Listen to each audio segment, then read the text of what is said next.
Good morning, dear students. Let's continue with calculation of coefficients of atomic orbitals used in sp3 hybrid orbitals and bond angle calculation for hybrid orbitals. Atomic orbital coefficients calculate करने के लिए सबसे पहले हम लोग hybrid orbitals के लिए wave functions लिखते हैं, जिसके बारे में हम लोग अपनी पिछली क्लास में डिस्कशन कर चुके हैं। हम सीख चुके हैं कि किस तरह अलग अलग हाइब्रिड ऑर्बिटल्स के लिए वेव फंक्शंस लिखे जाते हैं। उसके बाद कुछ बातों का ध्यान रखते हुए, कुछ नियमों का पालन करते हुए हम लोग कोएफिशिएंट्स कैलकुलेट करते हैं। इससे पिछली क्लासेस में हमने sp और sp2 हाइब्रिड ऑर्बिटल्स के लिए कोएफिशिएंट कैलकुलेट करना सीखा था, और अगर आप लोगों ने वो क्लासेस अटेंड करी हैं तो आई थिंक आप लोग सीख चुके होंगे कि किस तरह से कोएफिशिएंट्स कैलकुलेट किए जाते हैं। स्टेप्स वही रहते हैं, सीक्वेंस ऑफ स्टेप्स वही रहेगा, थोड़ा जो है चेंजेस आएंगे जिसको आज हम लोग डिस्कस करेंगे। अगर आपने पिछली क्लासेस अटेंड करी हैं तो मैं आपको एडवाइस करूँगी कि sp3 हाइब्रिड ऑर्बिटल्स के लिए आप पहले खुद वेव फंक्शंस लिखें। जो स्टेप्स हमने 3 बातों का ध्यान रखा था कोएफिशिएंट्स कैलकुलेट करते हुए कि हाइब्रिड ऑर्बिटल्स नॉर्मलाइज्ड हैं, हाइब्रिड ऑर्बिटल्स ऑर्थोगोनल हैं और वो एक दूसरे के समतुल्य हैं, एक समान हैं बिल्कुल। तो इन बातों का ध्यान रखते हुए हमने डिफरेंट कोएफिशिएंट्स को कैलकुलेट करना है, और आज हम लोग ये सभी पॉइंट्स को फिर से अप्लाई करते हैं sp3 हाइब्रिड ऑर्बिटल्स के।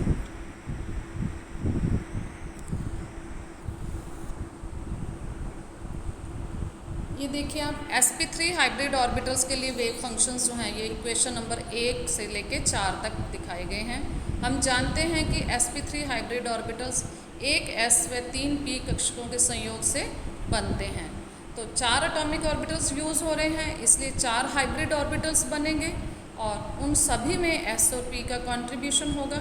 कितना कितना कंट्रीब्यूशन होगा ये हम कोएफिशिएंट्स के द्वारा दिखाते हैं। तो coefficients of atomic orbitals extent of overlapping of atomic orbitals को दर्शाते हैं। तो यहाँ पे coefficients a1, a2, a3, a4, इसी तरह b1 से b4, c1 to c4 and d1 से d4, 16 कोएफिशिएंट्स इन ऑल हमने कैलकुलेट करने हैं। किस प्रकार कैलकुलेट करने हैं, वही 3 पॉइंट्स का ध्यान रखना है कि जो हाइब्रिड ऑर्बिटल्स बने हैं, पहला पॉइंट वो नॉर्मलाइज्ड हैं, दूसरा पॉइंट वो ऑर्थोगोनल है, और तीसरा पॉइंट वो जो हाइब्रिड ऑर्बिटल्स बने हैं वो एकदम समान हैं, समतुल्य हैं। तो सबसे पहले हम यही तीसरा पॉइंट लेते हैं कि चारों sp3 हाइब्रिड ऑर्बिटल्स एकदम समान हैं। एकदम समान होने का मतलब है कि इनमें, क्योंकि s कक्षक जो पार्टिसिपेट कर रहे हैं वो गोलाकार सममित हैं, इसलिए इन सभी हाइब्रिड ऑर्बिटल्स में s का कंट्रीब्यूशन समान होगा, एक समान रूप से वो बट जाएगा। एक समान रूप से बटने से क्या होगा कि जो s के कंट्रीब्यूशन को रिप्रेजेंट करने वाले कोएफिशिएंट्स हैं, यानी a1, a2, a3, a4, तो इनका कंट्रीब्यूशन जो है वो a1 square is equal to a2 square is equal to a3 square is equal to a4 square is equal to 1/4। 4 hybrid orbitals बने हैं, इसलिए हर ऑर्बिटल में 1/4 कंट्रीब्यूशन होगा। तो यहाँ से मेरे पास a1, a2, a3, a4 के मान आ गए, ये आपके सामने हैं। सभी मान जो है वो 1/2 हैं, तो सभी मान 1/2 हैं। इसी तरह अब हम सेकेंड पॉइंट यूज़ करते हैं कि ये जो चारों हाइब्रिड ऑर्बिटल्स बने हैं वो नॉर्मलाइज्ड हैं। सामान्यीकरण की परिस्थिति जब लगाएंगे तो सामान्यीकरण की परिस्थिति अब आपको अच्छी तरह से पता चल गया है कि इनके स्क्वायर का जब इंटेग्रल लिया जाएगा, अर्थात साई1 स्क्वायर डी टॉ इंटेग्रल लेंगे, इसका साई2 स्क्वायर डी टॉ का इंटेग्रल लेंगे, तो ये इंटेग्रल सभी इंटेग्रल्स के आंसर क्या होने चाहिए, 1 होने चाहिए। तो उससे मेरे पास ये 4 इक्वेशंस बन जाएंगी 6, 7, 8 एंड 9 कि a1 square plus b1 square plus c1 square plus d1 square is equal to 1। इसी प्रकार सभी हाइब्रिड ऑर्बिटल्स के लिए ये 4 इक्वेशंस बन जाएंगे। उसके बाद हम कंडीशन लगाते हैं कि जो है, अब यहाँ पे क्योंकि 4 ऑर्बिटल्स हैं p और मीन्स इसमें 3 p ऑर्बिटल्स इन्वॉल्व हो रहे हैं, px, py, pz, और अपने को पता है तीनों अलग अलग एक्सिस के अलॉन्ग ओरिएंटेड हैं। अब जो 4 हाइब्रिड ऑर्बिटल्स बनेंगे उनमें मान लीजिए, मैं मान लेती हूँ कि पहला हाइब्रिड ऑर्बिटल एक्स अक्ष के अलॉन्ग है। आप कोई भी अक्ष ले सकते हैं, वाई ले सकते हैं, जेड ले सकते हैं। पहला अक्ष जो है वो किसी एक एक्सिस के अलॉन्ग ले लेते हैं, फिर जो बाकी के 3 होंगे वो उसके विद रिस्पेक्ट टू लिए जाएंगे। तो यहाँ मैंने माना कि पहला ऑर्बिटल यानी साई 1 जो है वो एक्स अक्ष के अलॉन्ग मैंने लिया। जब एक्स एक्सिस के अलॉन्ग होगा तो उसमें वाई और जेड एक्सिस के अलॉन्ग ऑर्बिटल्स जो हैं उनका कंट्रीब्यूशन 0 होगा, अर्थात पी वाई और पी जेड ऑर्बिटल्स यहाँ कंट्रीब्यूट नहीं करेंगे। मींस उनको रिप्रेजेंट करने के लिए जो कोफिशिएंट्स हमने यूज़ किए हैं अर्थात C1 और C2, C1 C2 ऑर्बिटल्स जो हैं मेरे पास, ये जो हैं ऑर्बिटल्स, दिस वन C1 और C2 और सॉरी C1 एंड D1, इन दोनों के मान क्या आ जाएंगे? 0 आ जाएंगे। अब A1 का मान हम पहले निकाल चुके हैं, C1 D1 0 हो गए। तो ये वैल्यूज़ जब मैं इक्वेशन नंबर 6 में पुट कर दूंगी तो यहाँ से मेरे पास B1 की वैल्यू आ जाएगी, ये B1 is equal to square root 3/2, B1 is equal to square root 3/2, ये आ गया। ठीक है, तो यहाँ पे अब साई 1 में सिर्फ 2 ही ऑर्बिटल्स का कंट्रीब्यूशन होगा, साई s और px, और साई s का कोफिशिएंट A1 हम पहले कैलकुलेट कर चुके हैं 1/2 और B1 आ गया स्क्वायर रूट 3/2। तो यहाँ से मेरे पास जो है वो इक्वेशन आ गई, दिस वन साई 1 के लिए ये इक्वेशन आ गई, इक्वेशन नंबर 10 से रिप्रेजेंट जिसे किया गया। अब हम लोग जो है ऑर्थोगोनैलिटी को यूज़ करते हैं। ऑर्थोगोनैलिटी हम फिर से एक बार रिवाइज करते हैं कि कोई भी 2 ऑर्बिटल्स जो डिफरेंट ऑर्बिटल्स होंगे, मीन्स साई 1 का साई 2 के साथ, साई 1 साई 3 के साथ, साई 1 साई 4 के साथ, ये आपस में ऑर्थोगोनल होते हैं, अर्थात इनके जब हम लोग इंटेग्रल्स लेंगे तो वो 0 होंगे, जैसे हमने यहाँ पे दर्शाए हैं। जैसे psi 1 into psi 2 d tau का इंटेग्रल अगर मैं लूँ लाइक दिस, तो इट्स आंसर इज 0। इसी तरह psi 1 psi 3 d tau is 0, psi 1 psi 4 d tau is 0।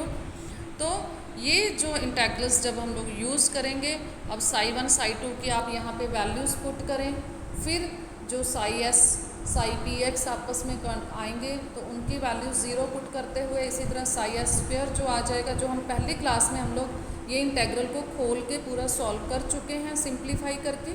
आप इसको सॉल्व करने का तरीका अगर देखना चाहें तो आप हमारी पिछली वीडियोस देख सकते हैं। तो इनको सॉल्व करने के बाद मेरे पास ये इक्वेशन आ जाएगी। इन तीनों इंटेग्रल्स को सॉल्व करने से मेरे पास ये 3 इक्वेशंस जो हैं वो आ जाएंगी। पहले को सॉल्व करने पे, इस इंटेग्रल को सॉल्व करेंगे तो मेरे पास ये इक्वेशन आएगी A1 A2 plus B1 B2 is equal to 0। यहाँ अब आप देख रहे हैं हमने प्लस C1 C2 नहीं लिखा, D1 D2 नहीं लिखा, क्योंकि C1 D1 हम ऊपर कह चुके हैं कि दे आर 0। तो जब उनको पुट करेंगे तो C1 C2 भी 0 हो जाएगा, D1 D2 भी 0 हो जाएगा। इसी प्रकार सभी इक्वेशंस में हो जाएगा। साई 1 का आप जिसके साथ भी ऑर्थोगोनैलिटी लेंगे तो वहाँ हमेशा 2 ही टर्म्स आएंगी। फर्स्ट 2 टर्म्स, जिन टर्म्स में C1 D1 आ रहा होगा वो वैनिश हो जाएंगे। तो अब इन इक्वेशंस में हम लोग A1 A2 B1 की वैल्यू जो हम ऊपर कैलकुलेट कर चुके हैं उनको जब पुट करते हैं तो मेरे पास B2 B3 B4 तीनों की वैल्यूज़ जो हैं वो आ जाती हैं। आप देख रहे हैं तीनों वैल्यूज़ जो हैं वो सेम आ गई हैं मेरे पास। ये वैल्यू आपके पास आ गई B1 की, ये B3 की आ गई, B1 हम पहले कैलकुलेट कर चुके हैं, B2 B3 एंड B4 ये 3 वैल्यूज़ आ गई, तीनों एग्जैक्टली सेम आई हैं। ठीक है, अब हम लोग जो हैं अगेन जो हैं, क्योंकि हमने पहले हाइब्रिड ऑर्बिटल के लिए ले लिया एक्स एक्सिस, अब सेकंड ऑर्बिटल के लिए हमने एक्स के with respect to plane choose करना है। तो एक्स के विद रिस्पेक्ट टू प्लेन हम लोग एक्स जेड एक्स वाई कोई भी प्लेन चूज़ कर सकते हैं। यहाँ मैंने लिया है एक्स जेड प्लेन। जब मैं एक्स जेड प्लेन लेती हूँ तो अगेन यहाँ पे पी वाई का कंट्रीब्यूशन नहीं होगा, पी वाई का कंट्रीब्यूशन नहीं होगा, अर्थात C2 0 हो जाएगा। क्योंकि ये हमने सेकंड ऑर्बिटल के लिए लिया है तो ध्यान रखना है, हमने सिर्फ C2 को 0 करना है, P के सभी कोफिशिएंट्स को 0 नहीं करना। तो अब मेरे पास जो है वो A2 कैलकुलेट हो चुका है, B2 ऊपर कैलकुलेट हो गया, C2 की वैल्यू 0 आ गई। तो मैं इक्वेशन नंबर 7 से D2 की वैल्यू कैलकुलेट कर रही हूँ, जो कि मेरे पास ये आ गई, D2 वैल्यू आ गई √2/3। बस इसी तरह आप लोग जो हैं वो चलते जाएंगे। अब मेरे पास psi2 के सभी वैल्यूज़ जो हैं कोफिशेंट्स की आ चुकी हैं। इसी तरह psi3 psi4 हम लोगों ने यूज़ करने हैं। अगेन हर बार कंडीशन क्या लगानी है आपने, जो है नॉर्मलाइजेशन और ऑर्थोगोनैलिटी की। अब पहले हमने psi1 के साथ psi2 psi3 को जो है वो ऑर्थोगोनैलिटी लगाई थी। अब हम psi2 psi3 की ऑर्थोगोनैलिटी यूज़ करते हैं। psi2 psi3 के साथ ऑर्थोगोनल होगा, psi4 के साथ ऑर्थोगोनल होगा। तो अगेन मेरे पास ये दो इक्वेशंस बन जाएंगी जो हैं, यहाँ से मेरे पास D3 और D4 की वैल्यू आ रही है। जो कोफिशिएंट्स ऊपर आप कैलकुलेट करते जा रहे हैं उनकी वैल्यूज़ पुट करते जाएं। अब यहाँ पे सिर्फ एक D3 अनडिटर्मिन्ड है, तो हम बाकी कोफिशिएंट्स की वैल्यूज़ पुट करेंगे। तो D3 की वैल्यू आप देख रहे हैं मेरे पास जो है वो -1/6 आ चुकी है। इसी तरह D4 भी जो है वो -1/6 आ चुकी है, -1/√6 आ चुकी है। ठीक है, तो इस तरह अपने पास D3 D4 भी कैलकुलेट हो गया। अब अपने पास बचा क्या है, C3 और C4। तो C3 C4 करने के लिए कैलकुलेट हम लोग जो है अब नॉर्मलाइजेशन कंडीशन को यूज़ करेंगे। psi3 पे नॉर्मलाइजेशन कंडीशन लगाते हैं। नॉर्मलाइज देखिए आप लोग ध्यान दे रहे होंगे, जब भी लगती है तो स्क्वायर होता है कोफिशिएंट का, जैसे A3 square B3 square C3 square D3 square is equal to 1। Integral का आंसर हमेशा 1 होगा। जब हम ऑर्थोगोनैलिटी लगा रहे हैं तो मेरे पास जो है इस तरीके से जिन दो हाइब्रिड ऑर्बिटल्स के आप ऑर्थोगोनैलिटी लगा रहे हैं उन दो के कोफिशिएंट्स आपस में जो हैं, जैसे यहाँ पे अब आप देखें जो है A2 A4 B2 B4 D2 D4, इनका सम जो इक्वल टू 0 होगा। ऑर्थोगोनैलिटी जब भी लगाएंगे तो ओवरऑल जो है इक्वेशन किसके बराबर होगी, 0 के बराबर। जब नॉर्मलाइजेशन कंडीशन लगा रहे हैं तो इक्वल टू 1 होगी। तो C3 की यहाँ मेरे पास वैल्यू जो है +-1/√2 आ रही है। अब हम प्लस माइनस में से कौन सा चूज़ करेंगे, आगे हम लोग देखते हैं जो है कौन सा चूज़ करेंगे। इसी तरह psi4 पे जब नॉर्मलाइजेशन कंडीशन लगाएंगे, क्योंकि ऊपर हमारी बाकी सारी वैल्यूज सेम हैं, A4 B4 जो हैं D4 की सेम वैल्यूज़ आई हुई हैं, तो नेचुरल है C4 की भी वैल्यूज़ जो C3 वाली सेम आएंगी +-1/2। तो इन दोनों वेव फंक्शन में psi3 psi4 में क्योंकि A, B and D same हैं, तो दोनों वेव फंक्शंस को डिफ्रेंशिएट करने के लिए हमारे पास एक ही ऑप्शन है कि हम C3 की जो कि वैल्यूज सेम आ रही हैं, सिर्फ हम लोग साइन चेंज करेंगे। तो अगर हम C3 का प्लस साइन ले रहे हैं तो C4 का माइनस साइन लेंगे। आप उल्टा भी कर सकते हैं, C3 को माइनस साइन लीजिए, C4 को प्लस साइन लीजिए। तो क्योंकि कोई ना कोई एक टर्म जो है डिफरेंट होना ज़रूरी है, तभी डिफरेंट वेव फंक्शंस जो है वो जस्टिफाई होंगे। psi1 psi2 के लिए इक्वेशंस हम पहले ही ऊपर लिख चुके हैं। psi3 psi4 के लिए बाकी सभी कोफिशिएंट्स के साइन वैल्यू सेम होंगी, सिर्फ डिफरेंस कहाँ आएगा, C3 और C4 के साइन में आएगा। तो इन सभी को हम लोग जो है, जैसे यहाँ मैंने C3 को +1/√2 लिया है, तो C4 -1/√2 हो जाएगा। अब इन सभी को पुट करते हुए मैंने दोबारा एक बार फिर से psi1 to psi4 के लिए इक्वेशंस लिखी हैं। जो ऊपर हमने कोफिशिएंट्स कैलकुलेट करे हैं उन कोफिशिएंट्स सभी की वैल्यूज़ लिखी हैं। आप लोग देख रहे हैं कि psi1 में 2 टर्म्स आ रही हैं, क्योंकि y और z ऑर्बिटल्स का कोई कंट्रीब्यूशन नहीं है। psi2 में हमने देखा था कि XZ प्लेन लिया था, इसलिए y का कंट्रीब्यूशन नहीं है, 3 टर्म्स आ रही हैं। psi3 psi4 में सभी एटॉमिक ऑर्बिटल्स का कंट्रीब्यूशन रहेगा। तो यहाँ पे सिर्फ डिफरेंस क्या है, बाकी सभी कोफिशिएंट्स सभी साइन सेम हैं, सिर्फ C3 और C4 के साइन में डिफरेंस है। तो इस तरह से सभी वेव फंक्शंस के लिए हमारे पास कोफिशिएंट्स कैलकुलेट हो गए। अब हम लोग जो हैं कंटिन्यू करते हैं कि हम लोग ये जो हाइब्रिड ऑर्बिटल्स बनते हैं, इनमें आप लोअर क्लासेस से पढ़ते आ रहे हैं कि SP में 180 डिग्री होता है और bond angle, sp2 hybrid orbitals में 120 बॉन्ड एंगल होता है। इसी तरह sp3 हाइब्रिड ऑर्बिटल्स में 109 डिग्री 0.28 मिनट होता है। तो ये कैलकुलेट कैसे करते हैं, इसके लिए भी हमारे पास फॉर्मूला है। आपने जिस किसी हाइब्रिड ऑर्बिटल का बॉन्ड एंगल कैलकुलेट करना है सिर्फ उसका आपको टाइप ऑफ हाइब्रिडाइजेशन पता होना चाहिए कि sp है, sp2 है, sp3 है। जब हमें टाइप ऑफ हाइब्रिडाइजेशन पता होता है तो फिर अपने को उसमें s करेक्टर का कंट्रीब्यूशन भी पता होगा। तो अपने को मेन दो बातों पे ध्यान देना है, ये वाली दो बातों पे ध्यान देना है आपने।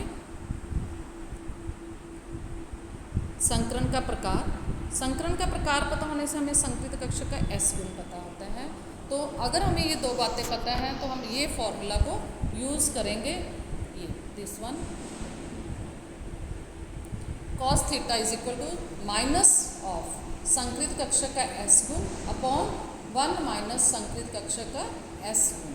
इसको हम अप्लाई करके देखते हैं इस फॉर्मूला को। sp और हाइब्रिड ऑर्बिटल्स के लिए करें, sp में s करेक्टर 50% होता है, मीन्स 1/2 कंट्रीब्यूशन होगा। तो cos थीटा की वैल्यू हो जाएगी -1/2 divided by 1 minus 1/2 equal to -1। और -1 वैल्यू आपको पता है cos थीटा की जो है वो cos 180 डिग्री की होती है, that means theta is 180 degree. इसी तरह sp2 हाइब्रिड ऑर्बिटल्स में s करेक्टर होगा 1/3।